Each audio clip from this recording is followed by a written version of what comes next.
Most men see women as this complex subject of which needs to be studied. As a result, they pedestalize them, they worship them in their relationship. It's almost in the similitude of servitude. As a result, you're consuming all sorts of content, you're learning, and it's good, by the way. I'm glad you're humble enough to learn, to seek guidance, as opposed to stand in pride and keep declining. Majority of you pedestalize women. You go all out to impress this chick. Your relationship parallels servitude. I'm here to help. It is you I just diagnosed.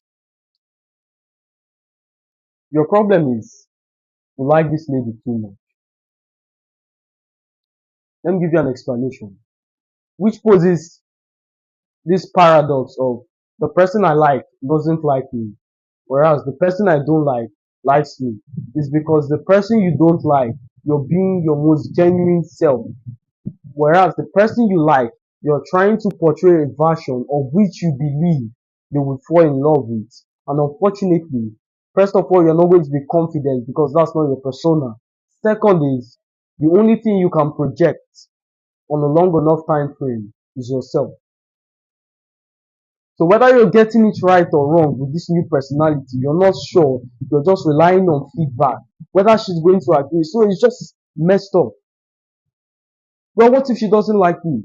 Why do you give a fuck if she doesn't like you? Who cares if some random chick, perhaps a 5 or a 6, doesn't like you? So, is that enough to end your life?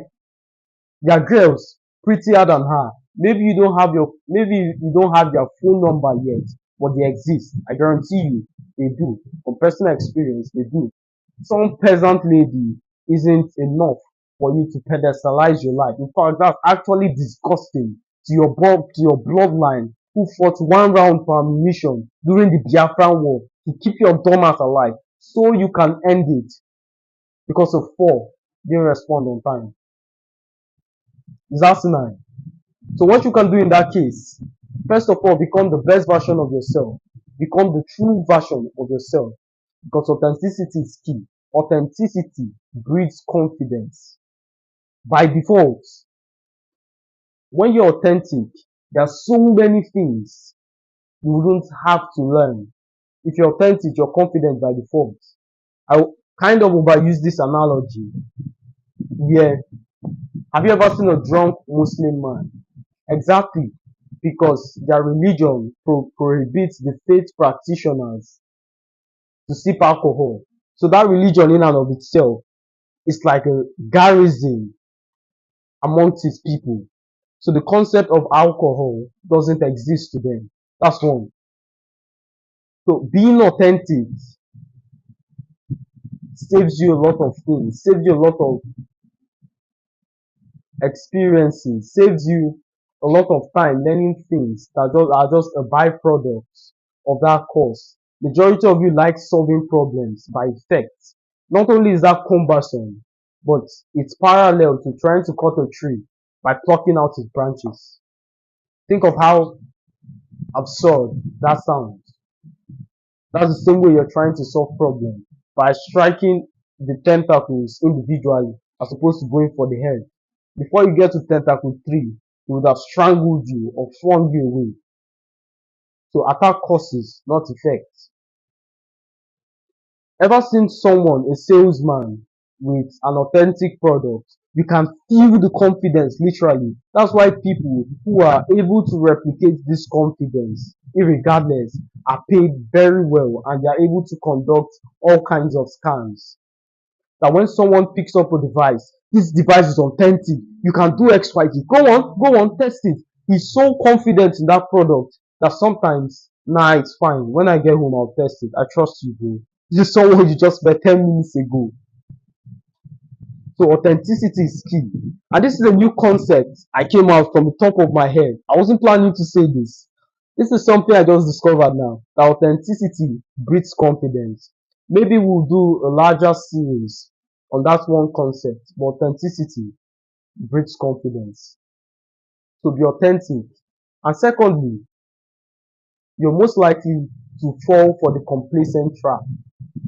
Once you've adopted this as a lifestyle, I don't care what this person says about me, and you're literally seeing the results in real time. Women gravitate towards you. It's normal for you to become complacent, for you to avoid personal development and improving your character. The problem with that is you would only get access to a few select of women. There are only a category of people you can interact with. Don't think 5 out of 10 category of women. Don't think 5 out of 10. Think blondies, think supermodels, think billionaires, think me. There's no way I'm going to sit across a man like you. Does that make sense? Don't fall for the complacency trap. And it's easier said than done because I've also been in this situation whereby the dopamine is high. You feel as powerful as possible because you've always been timid all your life. And now here comes this one context that redefines the way you think. Understand? So do not fall for the complacency trap. Always focus on developing yourself, improving your character. Don't give up on your dreams. As always, my friends, pleasure speaking to you. See you when.